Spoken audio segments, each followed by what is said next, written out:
Warga gali emas di halaman sendiri di penjara, sedangkan tambang asing ilegal aman jaya. Di negeri ini, rakyat kecil yang menggali tanah di halaman sendiri bisa langsung ditangkap, sementara mereka yang mengeruk isi bumi sampai 3 kilogram emas per hari dari tanah pertiwi dalam skala besar seolah kebal hukum. Dua warga Sukabumi, Jawa Barat, menjadi contoh nyata ketimpangan itu.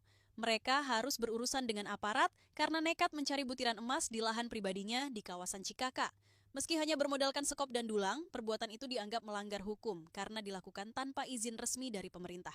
Patroli tim gabungan kepolisian dan dinas terkait menemukan keduanya tengah menggali tanah di perbukitan desa Ciemas. Dari hasil pemeriksaan, kegiatan sederhana itu dikategorikan sebagai pertambangan tanpa izin (PETI) berdasarkan Undang-Undang Nomor 3 Tahun 2020 tentang pertambangan mineral dan batu bara.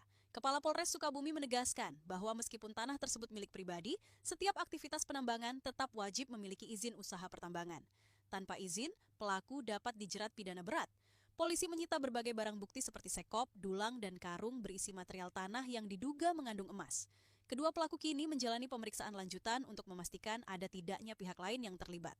Berdasarkan pasal yang disangkakan, mereka terancam hukuman penjara hingga 5 tahun dan denda mencapai 100 miliar rupiah. Sebuah ironi besar bagi dua warga yang hanya bermodal alat seadanya dan harapan mencari rezeki dari tanahnya sendiri. Pemerintah daerah kemudian mengingatkan bahaya dari aktivitas tambang liar yang berpotensi merusak lingkungan.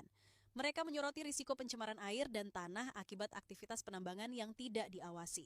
Kepolisian pun berencana memperketat pengawasan terhadap aktivitas tambang rakyat agar kasus serupa tidak kembali terjadi. Namun, kebijakan ini justru menimbulkan pertanyaan, mengapa ketegasan seperti ini hanya berlaku bagi rakyat kecil? Sementara itu, jauh dari Sukabumi, KPK justru menemukan tambang emas ilegal raksasa di Sekotong, Lombok Barat. Tambang itu hanya berjarak 1 jam dari sirkuit Mandalika dan disebut mampu menghasilkan hingga 3 kilogram emas setiap hari. Kepala Satgas Korsup Wilayah 5 KPK, Dian Patria, mengatakan bahwa tambang tersebut sempat diajukan untuk dilegalkan sebagai pertambangan rakyat. Namun, kejanggalan muncul ketika para pekerjanya ternyata tidak bisa berbahasa Indonesia. Fakta ini menimbulkan dugaan kuat adanya keterlibatan tenaga kerja asing, terutama dari Tiongkok. Tak hanya di Lombok Barat, jaringan tambang ilegal yang sama juga ditemukan di kawasan Lantung, Sumbawa.